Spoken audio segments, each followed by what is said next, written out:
আসসালামু আলাইকুম। রাতের শীর্ষ সংবাদে স্বাগত জানাচ্ছি আমি সুমনা সুমা। চীন মালয়েশিয়া সফরে সব অর্জন জনগণের, সংসদে প্রধানমন্ত্রী। আসিয়ানে অন্তর্ভুক্তিতে সমর্থন দেবে মালয়েশিয়া, তিস্তা প্রকল্পে সহায়তা করবে চীন, পররাষ্ট্রমন্ত্রী। নড়াইল ২ এর সংসদ সদস্যের ঐচ্ছিক অনুদানের তালিকায় মেয়ের নাম। নিয়ন্ত্রক সংস্থার দুর্বলতায় বীমা খাতে আস্থার সংকট, অর্থ উপদেষ্টা তিতুমির।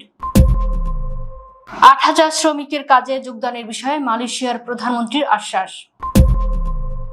কার্নিশে ঝুলে থাকা তরুণকে গুলি, সাবেক ডিএমপি কমিশনার সহ ৫ জনের রায় রবিবার। সময় চাহিয়া লজ্জা দিবেন না, সংসদ সদস্যদের স্পিকার।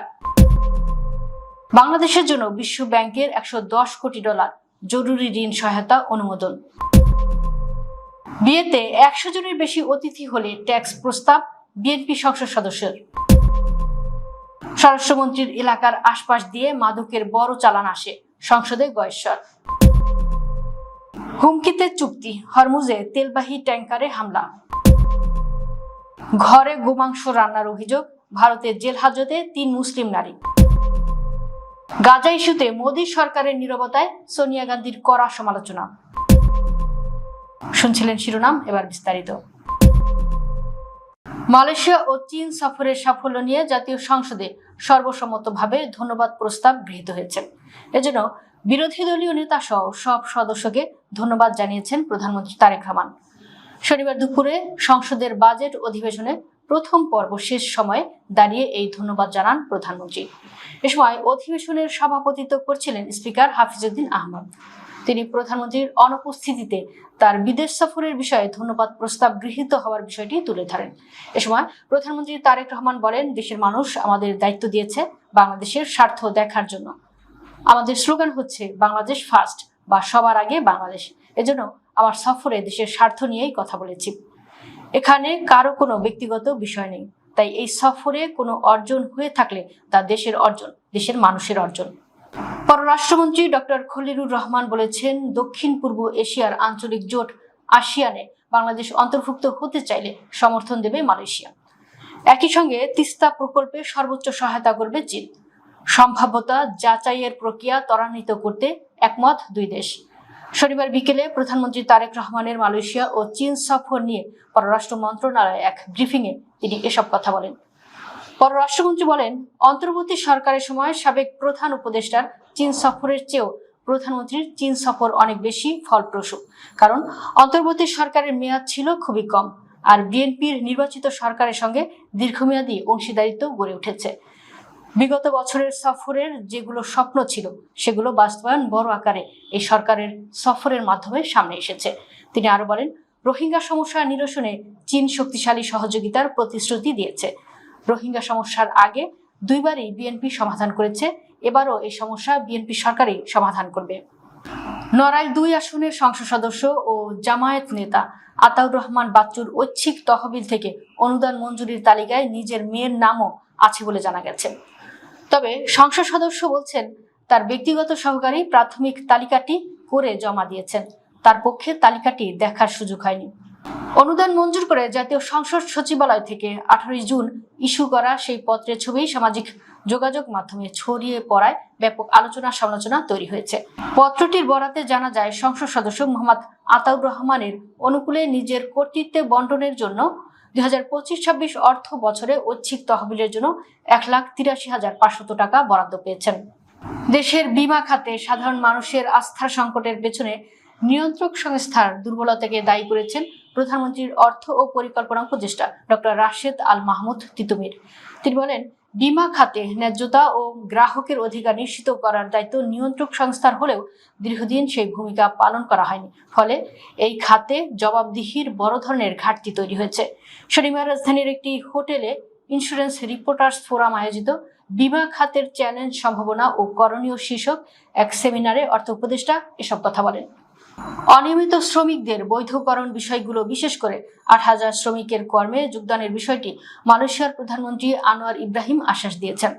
শনিবার পররাষ্ট্র মন্ত্রণালয় এক বিবৃতিতে এ তথ্য জানিয়েছে। বিবৃতিতে বলা হয়, শ্রম সহযোগিতা বিষয়ে নিরাপদ, নিয়মিত ও স্বচ্ছ অভিবাসনের অঙ্গীকার পুনর্ব্যক্ত এবং বাংলাদেশি কর্মী নিয়োগ পুনরায় শুরু, দক্ষ কর্মী প্রেরণ, অনিয়মিত শ্রমিকদের বৈধকরণ বিষয়গুলো, বিশেষ করে 8,000 শ্রমিকের কর্মে যোগদানের বিষয়টি মালয়েশিয়ার প্রধানমন্ত্রী আশ্বাস দিয়েছেন। এছাড়াও মালয়েশিয়ায় অবস্থান করা এবং নিয়োগপ্রাপ্ত কর্মীদের কল্যাণ ও নিরাপত্তা নিশ্চিতকরণ ও নিয়োগ ব্যয় হ্রাসের বিষয়ে উভয় পক্ষের ঐকমত্য হয়েছে। জুলাই গণঅভ্যুত্থানে রাজধানীর রামপুরার কার্নিশে ঝুলে থাকা এক তরুণকে গুলি করা সহ দুজনকে হত্যার ঘটনায় মানবতা বিরোধী অপরাধের মামলায় ডিএমপির সাবেক কমিশনার হাবিবুর রহমান সহ 5 পুলিশের বিরুদ্ধে রবিবার রায় ঘোষণা করবেন ট্রাইব্যুনাল।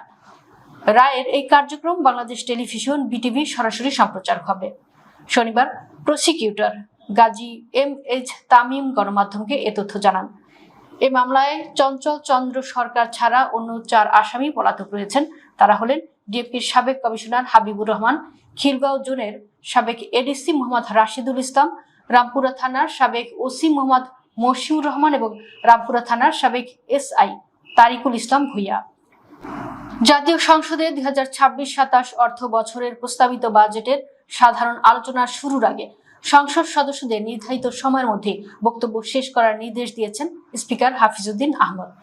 বাড়তি সময় চেয়ে তাকে বিব্রত না করার আহ্বান জানিয়ে স্পিকার বলেছেন, মুদি দোকানে লেখা থাকে না, বাকি চাহিয়া লজ্জা দিবেন না, সময় চাহিয়া লজ্জা দিবেন না। শনিবার জাতীয় সংসদে বাজেট আলোচনা শুরুর আগে স্পিকার বলেন, হাতে সময় কম থাকায় আজ ও আগামীকাল এই 2 দিন বাজেটের সাধারণ আলোচনা হবে। এরপর সংসদের অন্যান্য কার্যক্রম নেওয়া হবে। বিশ্বব্যাংক বাংলাদেশের 2টি প্রকল্পের জন্য $110 কোটি জরুরি ঋণ সহায়তা দিচ্ছে। এই অর্থ বৈশ্বিক সার ও জ্বালানি বাজারে মূল্য ও সরবরাহের অস্থিরতা মোকাবিলা, খাদ্য নিরাপত্তা বজায় রাখা এবং দ্রুত পদক্ষেপ গ্রহণে বাংলাদেশকে সহায়তা করবে।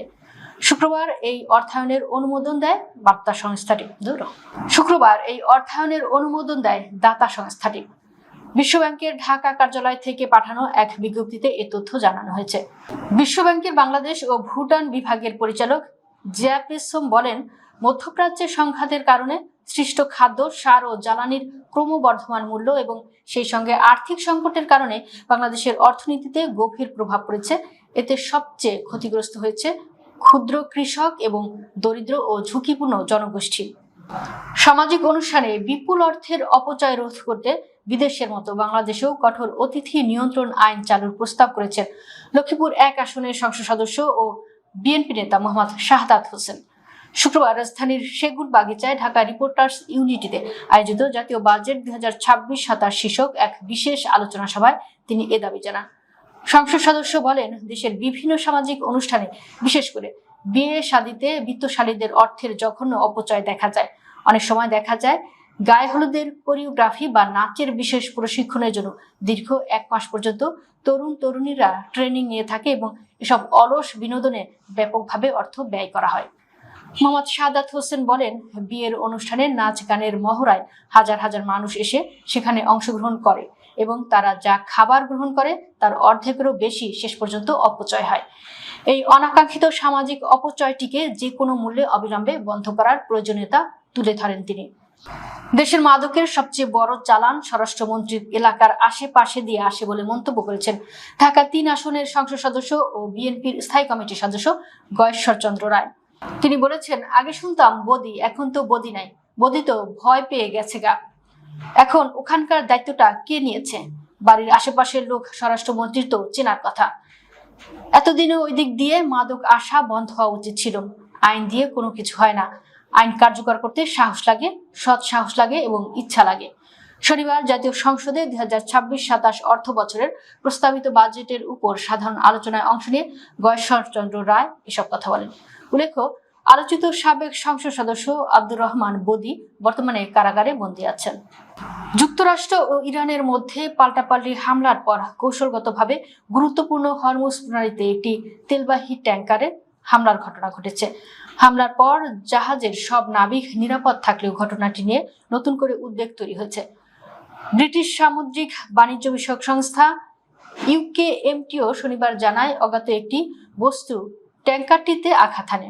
জাহাজের ক্যাপ্টেন হামলার বিষয়টি নিশ্চিত করেছেন। সংস্থাটি জানিয়েছে, হামলার ঘটনায় কোনো নাবিক আহত হননি এবং পরিবেশগত ক্ষয়ক্ষতিরও কোনো তথ্য পাওয়া যায়নি। তবে হামলার পেছনে কারা রয়েছে তা এখনো নিশ্চিত হওয়া যায়নি। এ ঘটনায় কোনো পক্ষ দায় স্বীকারও করেনি। ভারতের উত্তরপ্রদেশে ঘরে গোমাংস নিয়ে আসা এবং তা রান্না করার অভিযোগে 3 মুসলিম নারীকে গ্রেফতার করে জেল হাজতে পাঠিয়েছে দেশটির পুলিশ। গত বুধবার রাজ্যটির কৌশাম্বী জেলায় সরাই আকির থানা এলাকায় পনারা গোপালপুর গ্রামে এ ঘটনা ঘটে। উত্তরপ্রদেশের বিতর্কিত গোবধ প্রতিরোধ আইনের আওতায় মামলা দিয়ে তাদের আদালতে তোলা হলে বিচারক তাদের বিচার বিভাগীয় হেফাজতে পাঠানোর নির্দেশ দেন। গ্রেফতারকৃতরা হলেন শামা, পারভিন, শায়েস্তা এবং ফাতিমা। এদিকে পুলিশের উপস্থিতি টের পেয়ে ঘরের পুরুষ সদস্যরা পালিয়ে গেছেন বলে দাবি করেছে স্থানীয় প্রশাসন। পুলিশের দাবি, এক তথ্যদাতার কাছ থেকে খবর আসে যে পনারা গোপালপুর গ্রামের একটি বাড়িতে গোমাংস রান্না করা হচ্ছে। খবর পেয়ে পুলিশের একটি দল সেখানে আকস্মিক অভিযান চালায়। পুলিশের উপস্থিতি টের পেয়ে 4 জন পুলিশ সদস্য গ্রামের সরু গলি দিয়ে পালিয়ে যান। তবে ঘরে থাকা 3 নারীকে মহিলা পুলিশের সহায়তায় আটক করা হয়। গাজা উপত্যকায় চলমান যুদ্ধ এবং সেখানকার মানবিক সংকট নিয়ে ভারতের কেন্দ্রীয় সরকারের নীরবতা নিয়ে তীব্র সমালোচনা করেছেন কংগ্রেস নেত্রী সোনিয়া গান্ধী। একটি নিবন্ধনে তিনি দাবি করেছেন, ভারত তার ঐতিহাসিক ফিলিস্তিন নীতি ও অধিকারের চেয়ে ইসরায়েলের সঙ্গে ঘনিষ্ঠ সম্পর্ককে বেশি অগ্রাধিকার দিচ্ছে। দেশটির বর্তমান গাজা নীতিকে তিনি সামগ্রিক পররাষ্ট্রনীতির উদ্বেগের সঙ্গে যুক্ত করেছেন। অন্যদিকে এই সমালোচনার তীব্র প্রতিক্রিয়া জানিয়েছে ক্ষমতাসীন দল বিজেপি। রাজ্যসভার এই সংসদ সদস্যের বিরুদ্ধে জনগণকে বিভ্রান্ত করার এবং দেশের পররাষ্ট্রনীতির চেয়ে ভোট ব্যাংক রাজনীতিকে এগিয়ে রাখার পাল্টা অভিযোগ তুলেছে তারা। দর্শক, ভিডিওটি শেষ পর্যন্ত দেখার জন্য আপনাকে অসংখ্য ধন্যবাদ।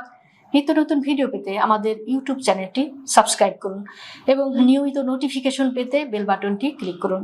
আমাদের ফেসবুক পেজটি ফলো করুন। এছাড়াও আমাদের ভিডিও লাইক, কমেন্ট ও শেয়ার করুন। আল্লাহ হাফেজ।